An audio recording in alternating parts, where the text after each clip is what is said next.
Deputy సీఎంగా పదవి బాధ్యతలను చేపట్టిన పవన్ కళ్యాణ్ తన కర్తవ్యాలను నిర్వహించుకుంటూనే జనసేన పార్టీపై స్పెషల్ ఫోకస్ పెడుతూనే ఉన్నారు. ఈ నేపథ్యంలో భాగంగా సరికొత్త రాజకీయాలను వెలుగులోకి తెచ్చేందుకు పవన్ మాస్టర్ ప్లాన్ వేస్తున్నారని తెలుస్తోంది. భవిష్యత్తు రాజకీయాలను దృష్టిలో పెట్టుకుని పవన్ కళ్యాణ్ సరికొత్త వ్యూహాలను సిద్ధం చేస్తున్నారని సమాచారం. అంతేకాకుండా జనసేనను బలమైన పార్టీగా నిలబెట్టేందుకు జెన్ జీ మైండ్ సెట్ ను స్టడీ చేసే పనిలో నిమగ్నమయ్యారని హాట్ టాపిక్ గా మారింది.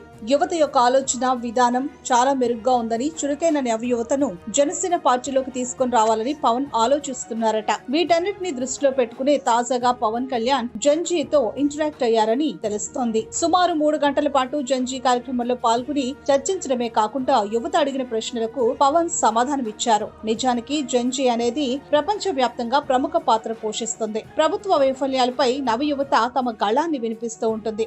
జంజీ సెంట్రిక్ గా పవన్ కళ్యాణ్ యువతను పార్టీకి పునాది వేసుకునేందుకు స్కెచ్ వేయిస్తున్నారని వార్తలు వస్తున్నాయి. యువతరాన్ని ఆకట్టుకునేందుకు అన్ని పార్టీల కంటే ముందుగానే జెన్జీపై పవన్ కళ్యాణ్ స్పెషల్ ఫోకస్ పెట్టినట్లు స్పష్టంగా అర్థమవుతోంది. ఈ నేపథ్యంలో భాగంగా 20 ఏళ్లలోపు నవయువత మైండ్ సెట్ ను స్టడీ చేసేందుకు పవన్ కళ్యాణ్ జెన్జీ అనే కార్యక్రమాన్ని తెర మీదకు తెచ్చినట్లు పలువురు అభిప్రాయపడుతున్నారు. మరోవైపు వ్యూహాత్మకంగా ఆలోచించే పవన్ కళ్యాణ్ యువత ఏ పార్టీ వైపు మొగ్గు చూపుతున్నారని తెలుసుకోవడానికి జెన్జీ నిర్వహించారని గుసగుసలు వినిపిస్తున్నాయి. రాజకీయాలపై శ్రద్ధ కనపరుస్తున్న యువతకు జనసేన పార్టీ సిద్ధాంతాలు, ప్రజల అవసరాలు, రాజకీయాలపై అవగాహన కల్పించడమే కాకుండా జంజీ ఆలోచనలు అర్థం చేసుకోవాలని నాయకులకు దిశానిర్దేశం చేస్తున్నారట. పొలిటికల్ పరంగా సరికొత్త ఆలోచనలతో దూసుకుని పోతున్న పవన్ కళ్యాణ్ వ్యూహాలు ఏపీలో రాజకీయ సమీకరణాలను ఏ విధంగా ప్రభావితం చేస్తాయో వేచి చూడాల్సిందే.